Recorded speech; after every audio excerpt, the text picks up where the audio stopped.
بسم اللہ الرحمن الرحیم۔ اللہم صلی علی محمد وعلی آل محمد وبارک وسلم۔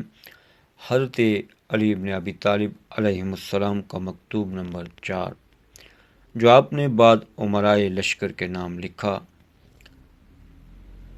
اگر دشمن اطاعت کے زیر سایہ آ جائیں تو یہی ہمارا مدعا ہے، اور اگر معاملات اختلاف اور نافرمانی کی منزل ہی کی طرف بڑھیں تو تم اپنے اطاعت گزاروں کو لے کر نافرمانوں کے مقابلہ میں اٹھ کھڑے ہو اور اپنے فرما برداروں کے وسیلہ سے انحراف کرنے والوں سے بے نیاز ہو جاؤ کہ بادل ناخواستہ حاضری دینے والوں کی حاضری سے غیبت بہتر ہے، اور ان کا بیٹھ جانا ہی اٹھ جانے سے زیادہ مفید ہے۔